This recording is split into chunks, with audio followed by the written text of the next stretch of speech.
नमस्ते एवरीवन, स्वागत करता हूं आपका आपके चैनल नीट फ्लिक्स पे। आज का हमारा टॉपिक है न्यूरॉन।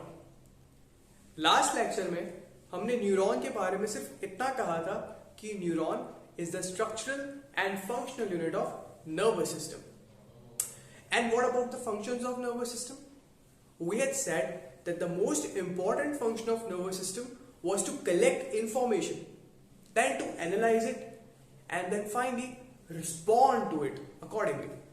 तो ये फंक्शन था नर्वस सिस्टम का, इंफॉर्मेशन कलेक्ट करना, एनालाइज करना, रिस्पॉन्ड करना। अब इंपॉर्टेंट चीज ये है कि इंफॉर्मेशन को हम पेरिफेरी से कलेक्ट कर रहे हैं और सेंट्रल नर्वस सिस्टम के पास जा रहा है, लेकिन ये कर कौन रहा था? Answer is neuron. न्यूरॉन एक एंड से इंफॉर्मेशन को कलेक्ट करके सेंट्रल नर्वस सिस्टम के पास भेज रहा था, और जब रिस्पॉन्ड करना था तो उसके लिए भी न्यूरॉन ही मीडिएटर था। इसका मतलब neuron is actually structural and functional unit of nervous system. अब आज हम इन डिटेल बात करेंगे न्यूरॉन के स्ट्रक्चर के बारे में। सबसे पहले न्यूरॉन का स्ट्रक्चर। सी, ये शुरू करने से पहले जो न्यूरॉन होता है उसके स्ट्रक्चर को हम तीन पार्ट्स में डिवाइड करते हैं। The most important one this, ये जो क्लासिफिकेशन है न्यूरॉन को स्ट्रक्चर में डिवाइड करने का, ये इंपॉर्टेंट है। कैसे करते हैं? सबसे पहले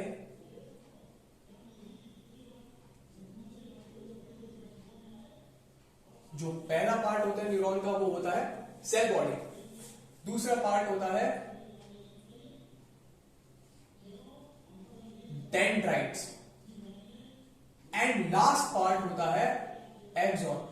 मतलब बेसिकली न्यूरॉन के ये तीन पार्ट्स होते हैं, cell body, dendrites and axon. अब इसमें से डेंड्राइट कौन सा है, सेल बॉडी कौन सा है, एक्सॉन कौन सा है? जो ये वाला पार्ट है,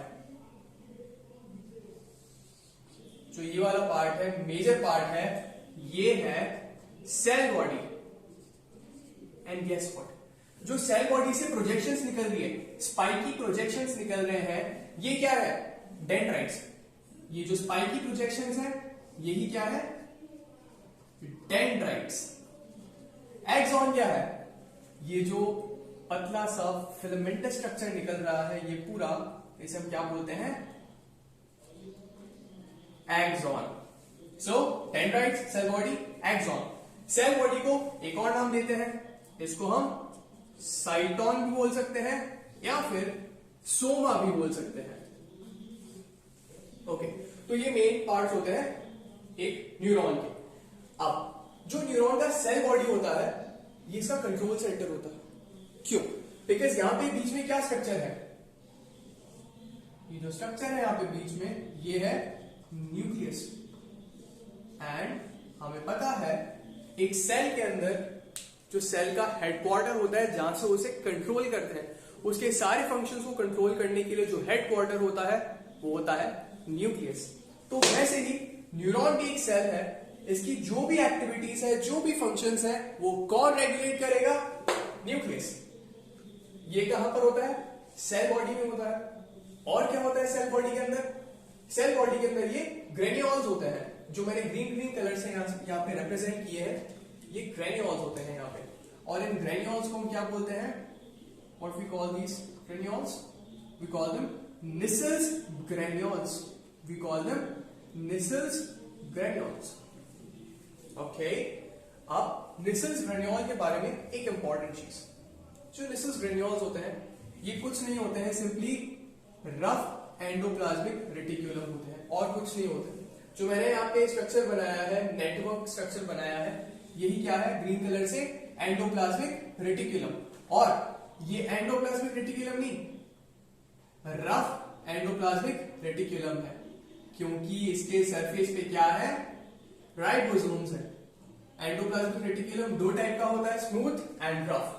रफ कब होता है? जब सरफेस पे राइबोसोम्स होते हैं, और स्मूथ कब होता है? जब ये राइबोसोम्स नहीं होते हैं। तो ये क्या है? Rough endoplasmic reticulum. और ये ही साइटोप्लाज्म में स्कैटर्ड होता है न्यूरॉन के, जिसको हम कलेक्टिवली क्या बोलते हैं? निसेल्स ग्रेन्यूल्स। ये निसेल्स ग्रेन्यूल्स यहाँ पे डेंड्राइट्स में भी होते हैं। ओके, ठीक है। तो अगर हम बात करें इसके फंक्शन की, तो इसका फंक्शन क्या होगा? वही फंक्शन जो न्यूक्लियस हर एक सेल के अंदर करता है, जैसे प्रोटीन सिंथेसिस। ओके, उस पर हम आएंगे। सबसे पहले एक बार सारे स्ट्रक्चर्स को नेम कर देते हैं और कुछ इंपॉर्टेंट स्ट्रक्चर्स का पहले फंक्शन देख लेते हैं, जैसे डेंड्राइट्स। डेंड्राइट्स का काम क्या होता है? डेंड्राइट्स का काम होता है इंफॉर्मेशन को कलेक्ट करना।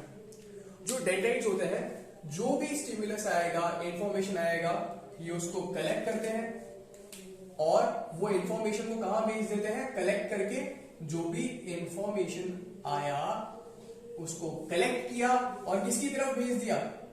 बिकॉज हेडक्वार्टर क्या है न्यूरॉन का? सेल बॉडी में न्यूक्लियस हेडक्वार्टर होता है। न्यूरॉन के अंदर, सेल बॉडी के अंदर न्यूक्लियस होता है हेडक्वार्टर। तो डेंड्राइट सारी इंफॉर्मेशन कलेक्ट करके भेज देता है न्यूक्लियस के पास। तो ये जितने भी डेंड्राइट से इंफॉर्मेशन कहां भेज रहे हैं? न्यूक्लियस की तरफ। एंड ये इंफॉर्मेशन को एनालाइज करेगा और अकॉर्डिंगली सिग्नल प्रोड्यूस करेगा। जो एक्सॉन्स होते हैं, ये जो एक्सॉन होते हैं, इनका काम क्या होता है? डेंड्राइट्स इंफॉर्मेशन को कलेक्ट करके न्यूक्लियस के पास भेजते हैं, फिर जो भी रिस्पॉन्स आता है उस रिस्पॉन्स को कैरी करने का रिस्पॉन्सिबिलिटी होता है एक्सॉन का। और कहां ले जाते हैं ये इसको? एक एंड होता है सेल बॉडी की तरफ, एक एक्सॉन देखें तो ये पार्ट है हमारा एक्सॉन। ओके, सो एक पार्ट वो है जो सेल बॉडी को फेस कर रहा है और एक पार्ट वो है जो अपोजिट साइड पे फेस कर रहा है सेल बॉडी को। तो इस पार्ट को हम बोलते हैं distal. The part which is facing away और opposite to the cell body, this part is known as distal part of axon. तो जो एक्सॉन का मेन फंक्शन क्या होता है? इंपल्स को डिस्टली कैरी करना, मतलब न्यूक्लियस से दूर ले जाना। ये काम होता है एक्सॉन का। नाउ यू सी, हमें पता है, फिजिक्स में हमने देखा है, कोई भी सर्कल होता है तो सर्कल में जो फोर्स सेंटर की तरफ लगता है उसे हम बोलते हैं सेंट्रीपिटल फोर्स, और जो फोर्स सेंटर से अपोजिट में लगता है उसे हम बोलते हैं centrifugal force. We call it centrifugal force. वैसे ही जो डेंड्राइट्स होते हैं, इनका काम क्या होता है? इंफॉर्मेशन को सेंट्रीपिटली कंडक्ट कराना, मतलब टुवर्ड सेंटर। तो डेंड्राइट्स क्या करते हैं? इंफॉर्मेशन को सेंट्रीपिटल फ्लो कराते, सेंट्रीपिटली कंडक्ट कराते हैं। एक्सॉन इंफॉर्मेशन को सेंटर से दूर ले जा रहे हैं, तो इसे हम क्या बोलते हैं? Centrifugal mode of conduction of impulse. Okay, simple. अब यहां पे जो एक्सॉन है, ये जो एक्सॉन है, यहां पे हम देख रहे हैं, यहां पे ब्लैक कलर से जो मैंने बनाया है, इसे हम क्या बोलते हैं? जो ये सेल है, इस सेल को हम बोलते हैं Schwann cell. And Schwann cell ने क्या किया है? न्यूरॉन के चारों तरफ, अगर हम 3D में देखेंगे तो हमें दिखेगा एक इंसुलेशन का कवरिंग बना रखा है। ये इस कवरिंग को क्या बोलते हैं? ये जो कवरिंग होता है, इस कवरिंग को बोलते हैं myelin sheath. Myelin sheath. And myelin sheath lipid से मिलकर बना होता है। क्या काम होता है इसके बारे में बात करेंगे। जो डिस्टल पार्ट होता है एक एक्सॉन का, वो टर्मिनेट होता है। जब वो टर्मिनेट होता है तो यहां पे बल्बस प्रोजेक्शन आती है। बल्बस मींस ये जो हम देख रहे हैं स्फेरिकल प्रोजेक्शंस है, इन्हें ही हम काइंड ऑफ लाइक, इन्हें ही हम बल्ब्स बोल देते हैं। तो इन्हें हम क्या बोलते हैं? जो ये हम देख रहे हैं बल्बस प्रोजेक्शन है, इसे हम बोलते हैं synaptic knob. What we call it? We call it synaptic knob.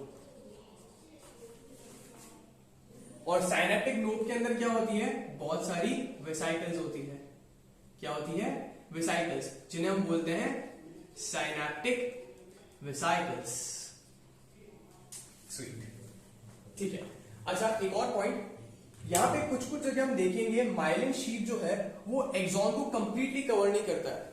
कुछ स्पेसेस बीच में रह जाती है जहां पर माइलिन शीथ नहीं होता है, उन्हें हम क्या बोलते हैं? वी कॉल देम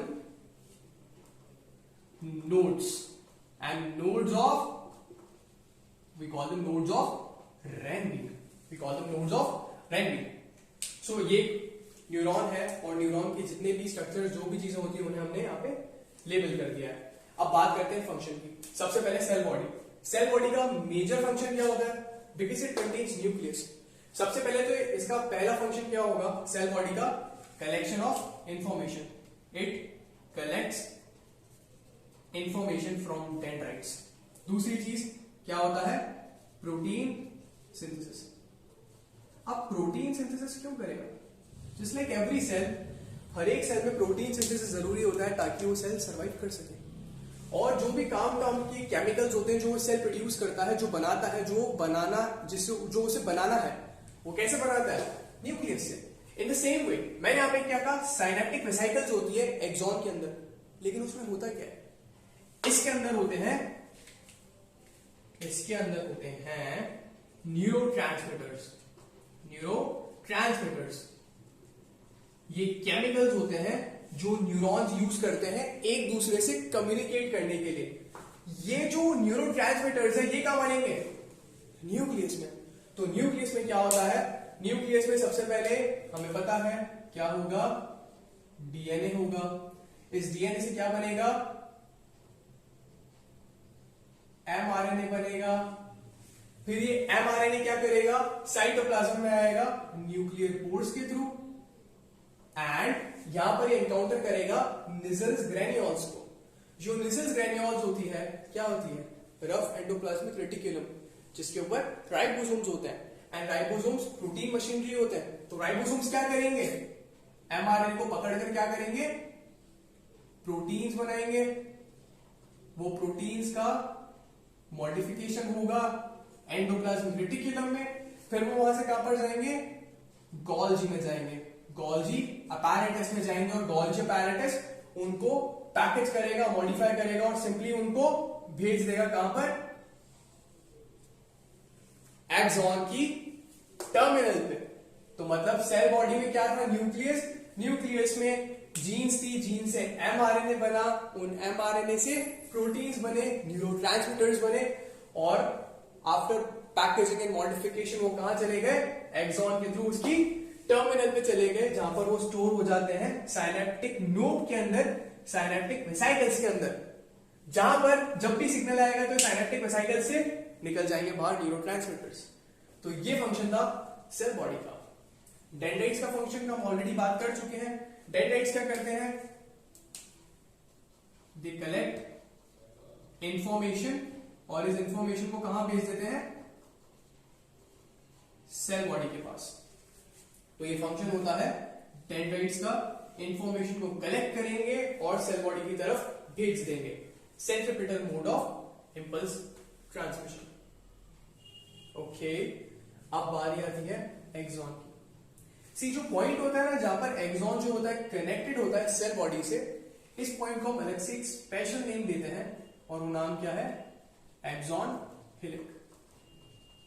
आप लोगों को उसका फंक्शन याद नहीं रखना है, क्यों एक पर्टिकुलर पॉइंट को नाम दिया गया ऐसा वो याद नहीं रखना आपको। बस याद रखना है कि हाँ, जिस पॉइंट पे एक्सॉन सेल बॉडी से कनेक्ट होता है उसे हम एक्सॉन हिलिक बोलते हैं।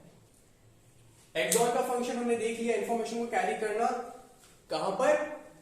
सेल बॉडी से एक्सॉन टर्मिनल्स की तरफ। ये कैसे करता है इसके बारे में हम एक सेपरेट लेक्चर में बात करेंगे। बाकी हाँ, यहां पर हमने बात करी श्वान सेल्स होते हैं, एंड श्वान सेल्स क्या करते हैं? माइलिनेट करते हैं न्यूरॉन्स को। ठीक है, यहां पर एक इंपॉर्टेंट चीज है, जो श्वान सेल है, श्वान सेल कहां प्रेजेंट होते हैं? Schwann cells are present in peripheral nervous system. हमने बात करी थी nervous system central nervous system में डिवाइडेड होता है और पेरिफेरल नर्वस सिस्टम में। जो श्वान सेल्स होते हैं they are part of peripheral nervous system. होता क्या है, जब भी श्वान सेल होंगे वो न्यूरॉन्स को माइलिनेट करने की कोशिश करेंगे। तो इसका मतलब कुछ न्यूरॉन्स में माइलिन शीथ होगा और कुछ न्यूरॉन में माइलिन शीथ नहीं होगा। माइलिन शीथ एक लिपिड है। जब भी लिपिड यहां पर सराउंड करेगा एक्सॉन को, तो जिस रीजन को उसने सराउंड किया है वो रीजन इंसुलेटर बन जाएगा, because lipids are bad conductors of electricity. होगा क्या, न्यूरॉन में इलेक्ट्रिसिटी फ्लो करने वाली है, तो अगर आपने इंसुलेटर लगा दिया तो इलेक्ट्रिसिटी फ्लो नहीं करेगा। तो ये काम होता है माइलिन शीथ का। क्या बेनिफिट होता है इसका, उसके बारे में भी हम बात करेंगे, लेकिन उससे पहले एक बार यहां पर देख लें न्यूरॉन का क्लासिफिकेशन। माइलिन शीथ जो होती है, हमने इसके बारे में बात करी। जिन न्यूरॉन्स पे माइलिन शीथ होता है, प्रेजेंट होता है, उन्हें हम बोलते हैं माइलिनेटेड न्यूरॉन्स, और जिन न्यूरॉन्स में माइलिन शीथ नहीं होता है वो होते हैं नॉन माइलिनेटेड न्यूरॉन्स। सिंपल। अब जो न्यूरॉन्स माइलिनेटेड होते हैं उनमें माइलिन शीथ होगा। माइलिन शीथ कहां से आएगा? ये डिपेंड करता है आप कौन से नर्वस सिस्टम की बात कर रहे हो। अगर आप बात कर रहे हो सेंट्रल नर्वस सिस्टम की, तो सेंट्रल नर्वस सिस्टम में अलग सेल्स होते हैं माइलिन शीथ बनाने में, मतलब एक न्यूरॉन को माइलिनेट करने में जो सेल्स होते हैं वो अलग होते हैं, और पेरिफेरल नर्वस सिस्टम में वो सेल्स अलग होते हैं। तो कौन से सेल्स होते हैं? In central nervous system you have oligodendrocytes. What do we have? We have oligodendrocytes, जो कि क्या करते हैं?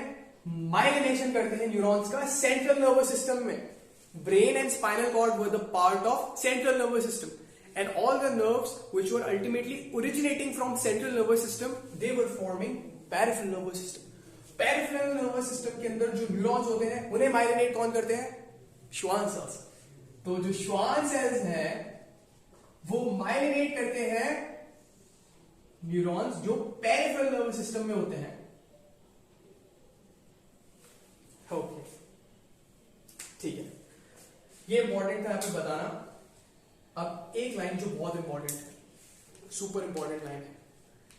श्वान सेल्स की प्रेजेंट एक न्यूरॉन के अंदर, कोई भी न्यूरॉन है, श्वान सेल उसके पास है, पेरिफेरल नर्वस सिस्टम का ही न्यूरॉन है, वहां पर श्वान सेल प्रेजेंट है एक्सॉन पे। तो ये जरूरी नहीं है कि श्वान सेल प्रेजेंट है तो वहां पे माइलिनेशन होगा ही होगा। इट इज नॉट नेसेसरी कि श्वान सेल प्रेजेंट है तो माइलिनेशन होगा।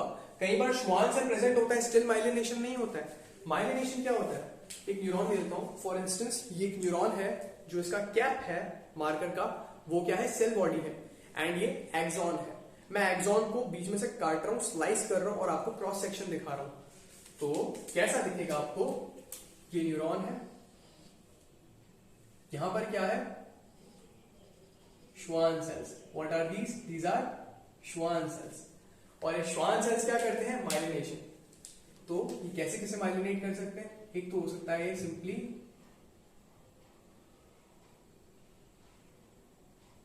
ऐसा कर लें, जो ग्रीन ग्रीन मैंने बनाया है ये है माइलिन शीथ, ये श्वान सेल है और ये एक्सॉन है। तो एक तो सिनेरियो हो सकता है ऐसा, और एक सिनेरियो हो सकता है अगेन श्वान सेल बनाया,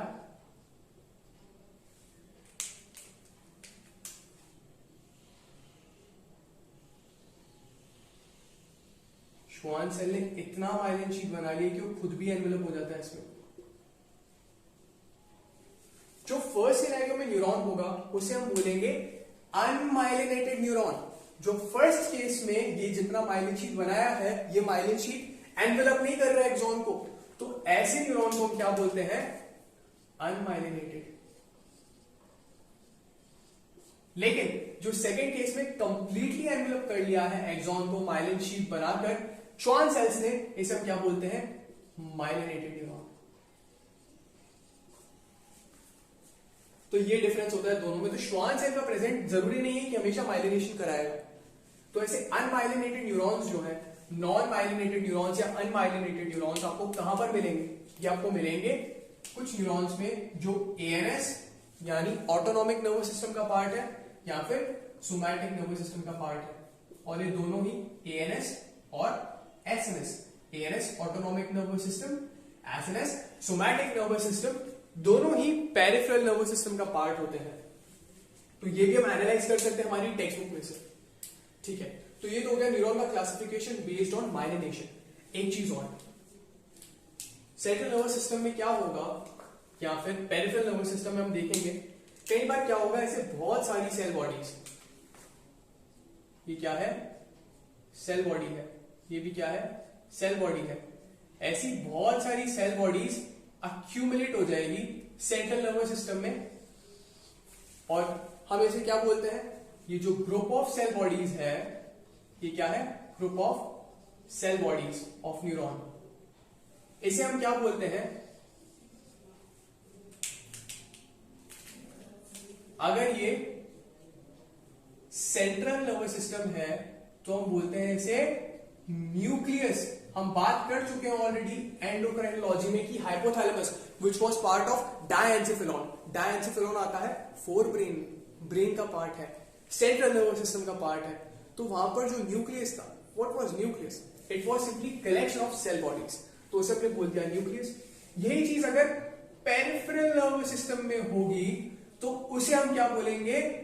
उसे हम बोलेंगे ganglion. You will call it ganglion. क्या बोलेंगे हम उसे? गैंग्लियन। गैंग्लियन सिंगुलर है, प्लूरल के लिए गैंग्लिया।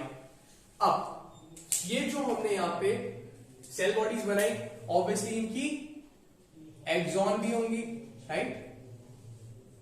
तो होता क्या है, जहां पर न्यूक्लियस का कलेक्शन होता है उनके जो एक्सॉन्स होते हैं वो भी निकलते हैं और उनका भी कलेक्शन बन जाता है जहां पर वो जा रहे होते हैं।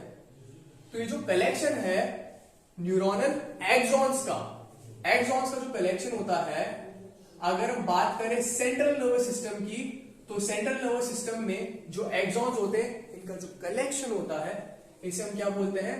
We call it tract. What do we call it? We call it tract. और अगर पेरिफेरल नर्वस सिस्टम है तो उसमें हम सिंपली इसको बोल देते हैं nerve. We call it nerve. That's it, it's as simple as that. अच्छा, जो ट्रैक्ट है मैं आपको आगे बताऊंगा कि हम व्हाइट मैटर भी बोलते हैं। जब भी एक्सॉन साथ में कलेक्ट होते हैं तो उसे हम व्हाइट मैटर भी बोलते हैं। और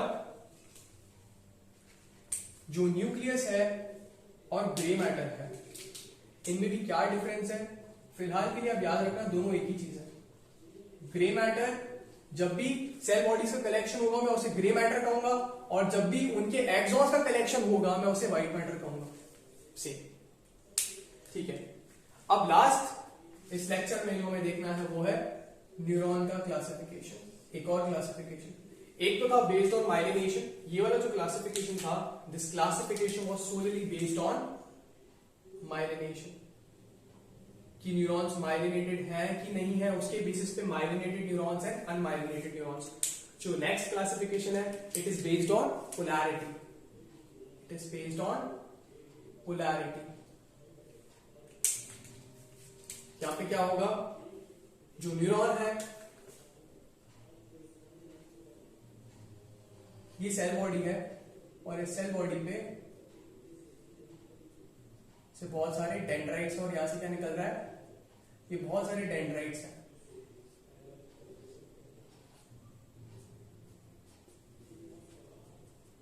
और यहां से निकल रहा है एक्सॉन।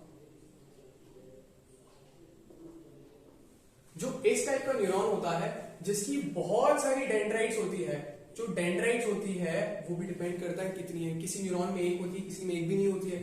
तो जो न्यूरॉन के अंदर बहुत सारी डेंड्राइट्स होती है और एक एक्सॉन होता है, इसे हम बोलते हैं multipolar neuron. We call it multipolar neuron. और इन कंट्रास्ट टू इट, अगर कोई ऐसा न्यूरॉन है जिसका सिर्फ एक ही डेंड्राइट है, ये न्यूरॉन है इसका सिर्फ एक ही डेंड्राइट है और एक एक्सॉन है, एक डेंड्राइट एक axon, we call it bipolar neuron. We call it bipolar neuron. Last होता है स्यूडो यूनिपोलर न्यूरॉन। जो स्यूडो यूनिपोलर न्यूरॉन होता है, ओके, वैसे स्यूडो यूनिपोलर जो होता है, आप यूनिपोलर की बात कर लेते हैं सबसे पहले। स्यूडो यूनिपोलर की हम रिफ्लेक्स आर्ट में बात करेंगे। यूनिपोलर की बात कर लेते हैं। यूनिपोलर में क्या होता है, सिर्फ एक ही प्रोजेक्शन होती है, सिर्फ एक प्रोजेक्शन यूनिपोलर, दो प्रोजेक्शन, एक डेंड्राइट एक एक्सॉन। बाइपोलर, मल्टीपोलर में बहुत सारी डेंड्राइट्स एंड एक ही एक्सॉन। अब इनके एग्जांपल देख लेते हैं कहां कहां होंगे। अगर कोई न्यूरॉन है जिसकी बहुत सारी डेंड्राइट्स है, तो ऐसा क्यों होगा? ऐसा तब होगा जब ये न्यूरॉन की रिस्पॉन्सिबिलिटी होगी कि इसको बहुत सारी जगह से इंफॉर्मेशन को कलेक्ट करना है। फॉर एग्जाम्पल, हमारा जो सेरिब्रल कॉर्टेक्स होता है, जो सेरिब्रल कॉर्टेक्स होता है, वहां पे जो न्यूरॉन्स होते हैं वो इस टाइप के होते हैं, मल्टीपोलर टाइप के होते हैं, बिकॉज उनको इंफॉर्मेशन कहां कहां से कलेक्ट करना है। फॉर एग्जाम्पल, जो प्राइमरी मोटर कॉर्टेक्स होता है, सेरिब्रल कॉर्टेक्स में होता है, उसका पार्ट होता है प्राइमरी मोटर कॉर्टेक्स। उसका काम क्या होता है? प्री फ्रंटल कॉर्टेक्स से इंफॉर्मेशन को कलेक्ट करना, बेसल गैंग्लिया से इंफॉर्मेशन को कलेक्ट करना, सेरेबैलम से इंफॉर्मेशन को कलेक्ट करना। तो इतने सारे डेंड्राइट्स उसको चाहिए होते हैं बिकॉज उसके सोर्सेज इतने सारे होते हैं इंफॉर्मेशन कलेक्ट करने के लिए। फिर वो उसे एनालाइज करता है और भेजता है एक एक्सॉन से। तो सेरेब्रल कॉर्टेक्स में जो भी न्यूरॉन्स होंगे वो किसका एग्जाम्पल होंगे? मल्टीपोलर का।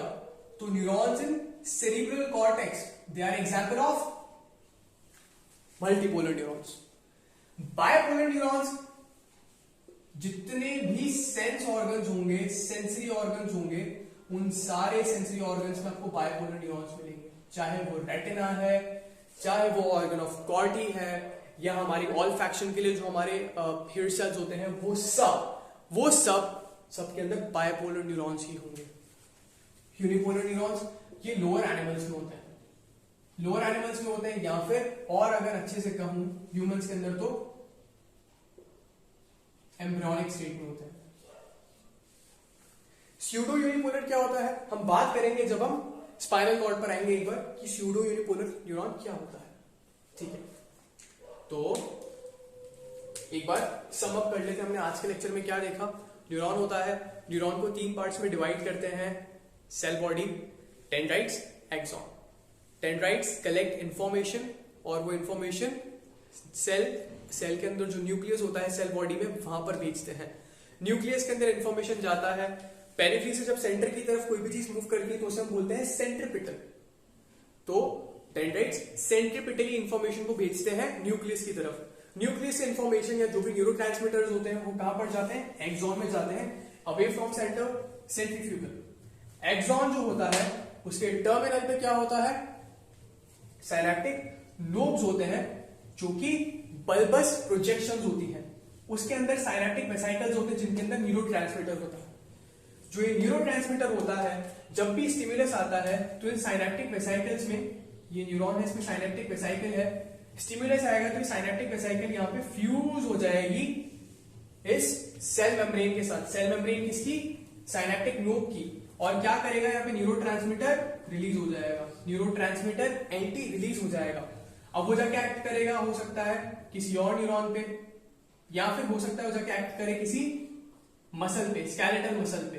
अगर न्यूरोमस्कुलर जंक्शन है तो वो एक्ट करेगा मसल पे, सिंपल साइनैप्स है तो कहां एक्ट करेगा?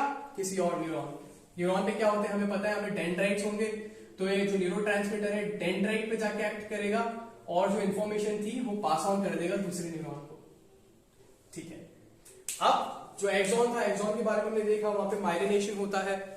Based on if the neuron is myelinated और not, we call them myelinated neurons and unmyelinated neurons. Myelinated neurons जो होते हैं उनमें माइलिन शीट प्रेजेंट होता है। माइलिन शीट क्या है? एक लिपिड होता है, एक टाइप का फैट होता है, एंड फैट्स आर इंसुलेटर्स। तो जब भी इलेक्ट्रिसिटी को फ्लो करना है और अगर उसको रास्ते में फैट मिलेगा, इंसुलेशन मिलेगा, तो मूव नहीं कर पाएगा। तो माइलिनेशन जो होता है उसका क्या होता है? सिंपली एक इंसुलेशन प्रोवाइड करना होता है न्यूरॉन्स को। सीएनएस और PNS, central nervous system, peripheral nervous system में जो माइलिनेट कराते हैं न्यूरॉन्स को, वो अलग अलग टाइप के सेल्स होते हैं। सेंट्रल नर्वस सिस्टम में ओलिगोडेंड्रोसाइट्स होते हैं माइलिनेशन कराने वाले, पेरिफेरल नर्वस सिस्टम में श्वान सेल्स होते हैं। अब जरूरी नहीं है कि श्वान सेल प्रेजेंट है तो कोई भी न्यूरॉन माइलिनेटेड होगा ही होगा।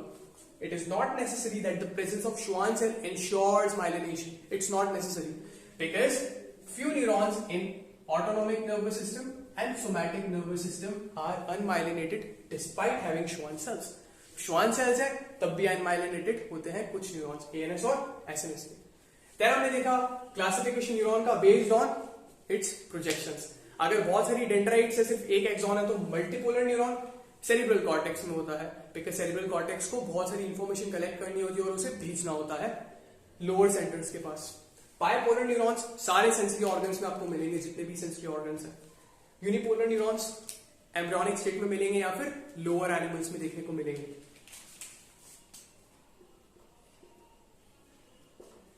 सो that is all for today. I hope you liked it. So, thank you.